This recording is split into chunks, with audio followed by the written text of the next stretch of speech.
এবার আরো কিছু খবর নিয়ে একটা ডেস্ক রিপোর্ট।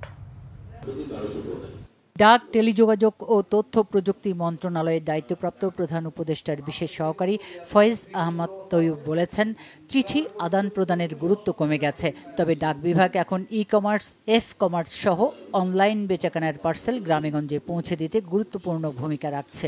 দুপুরে সিলেটের জেলা প্রশাসক কার্যালয়ে ঢাকা বিভাগ আয়োজিত মতবিনিময় সভায় প্রধান অতিথির বক্তব্যে তিনি এসব কথা বলেন। সিলেট জেলা প্রশাসক মোহাম্মদ সারোয়ার আলমের সভাপতিত্বে অনুষ্ঠানে উপস্থিত ছিলেন সিলেট সিটি কর্পোরেশনের সাবেক মেয়র আরিফুল হক চৌধুরী।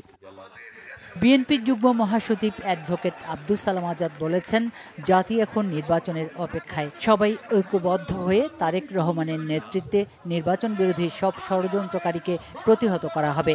শনিবার মুন্সিগঞ্জের টঙ্গিবাড়িতে বিএনপির ৪৭তম প্রতিষ্ঠা বার্ষিকী উপলক্ষে বর্ণাঢ্য শোভাযাত্রা ও আলোচনা সভায় তিনি এসব কথা বলেন। বিএনপি নেতা ও Kurmitola high school and college পরিচালনা পর্ষদের সাবেক সদস্য নাট্যজন জহিরুল ইসলামের নামাজে জানাজা দুপুরে কলেজ চত্বরে অনুষ্ঠিত হয়েছে। এতে অংশ নেন ঢাকা মহানগর বিএনপি উত্তরের যুগ্ম আহ্বায়ক এস.এম. জাহাঙ্গীর, সাবেক কাউন্সিলর কাজী হযরত আলী, খিলক্ষেত থানা বিএনপির আহ্বায়ক এস.এম. ফজলুল হক সহ সর্বস্তরের মানুষ। শুক্রবার রাতে বার্ধক্যজনিত অসুস্থতায় ইন্তেকাল করেন জহিরুল ইসলাম। ১৯৮৪ থেকে ২০২৫ মাত্রা পার করল ৪০ বছরের মহাযাত্রা। রাজধানী ঢাকার তেজগাঁও গুলশান লিং রোডে আলোকিত কনভেনশন হলে আয়োজিত হল দীপ্যমান নক্ষত্র সম্মাননা ২০২৫। সেখানে সেই সব মানুষদের সম্মাননা জানানো হয় যারা শুরু থেকে মাত্রার অসাধারণ সৃজন যাত্রার অনন্য সৃজন যাত্রী। সন্ধ্যায় মাত্রার লোগো অ্যানিমেশনের মাধ্যমে অনুষ্ঠান শুরু হয়। স্বাগত বক্তব্য রাখেন মাত্রার ম্যানেজিং পার্টনার সানাউল আরিফিন। তিনি ৪ দশকের যাত্রায় নেপথ্যে থাকা সৃজনশীল মানুষদের প্রতি কৃতজ্ঞতা প্রকাশ করেন। মাত্রার আরেক ম্যানেজিং পার্টনার অভিনেতা ও বিজ্ঞাপন নির্মাতা আফজাল হোসেন মাত্রার নির্মিত 10টি বিজ্ঞাপন চিত্র প্রদর্শন করেন এবং তার অভিজ্ঞতা শোনান। প্রথম পর্বে সম্মাননা দেওয়া হয় আনোয়ার হোসেন বুলু, ফোয়াদ নাসের ও শিল্পী সুমনা হক সহ 6 জনকে।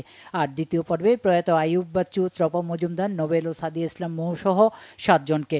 মাত্রার সিইও খন্দকার আলমগীর সমাপনী বক্তব্য রাখেন। বক্তারা বলেন, মাত্রার ইতিহাস মানেই বাংলাদেশের বিজ্ঞাপনের ইতিহাস, এক অনুপ্রেরণার প্রতীক।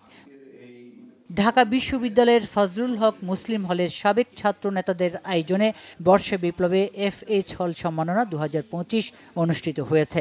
এতে শিক্ষাবিদ ও সাবেক ছাত্র নেতারা বাংলাদেশের স্বাধীনতা ও সার্বভৌমত্ব রক্ষায় বাংলাদেশপন্থীদের হাতকে শক্তিশালী করার আহ্বান জানিয়েছেন।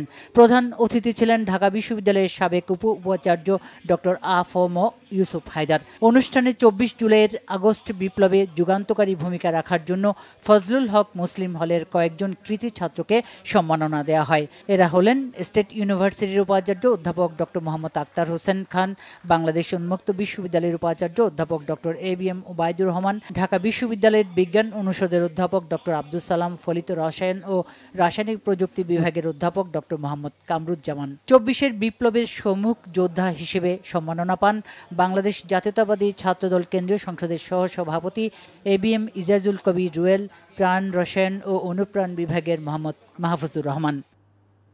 পল্লী বিদ্যুতায়ন বোর্ডের বিদ্যমান সংকট নিরসনে ও 4 দফা দাবি আদায়ে কর্মসূচি ঘোষণা করেছে বাংলাদেশ পল্লী বিদ্যুৎ অ্যাসোসিয়েশন কর্মকর্তা কর্মচারীরা।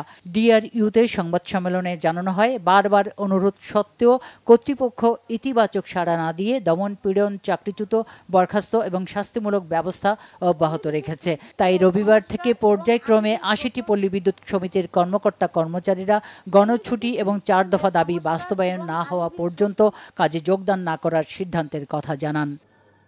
ফরিদপুর প্রেস ক্লাবের মিলনায়তনে ফরিদপুর মহানগর জাসাসের কর্মী সম্মেলন হয়েছে। প্রধান অতিথি ছিলেন জাতীয়তাবাদী সামাজিক সাংস্কৃতিক সংস্থা জাসাসের কেন্দ্রীয় কমিটির সদস্য সচিব জাকির হোসেন রোকন। পরে জাসাসের শিল্পীদের মনোজ্ঞ সঙ্গীত পরিবেশনের মধ্য দিয়ে অনুষ্ঠান শেষ হয়। খুলনার জ্যেষ্ঠ সাংবাদিক ওহেদুজ্জামান বুলুর মৃত্যু রহস্য উদ্ঘাটনে অধিকতর তদন্তের দাবিতে সাতক্ষীরায় মানববন্ধন হয়েছে।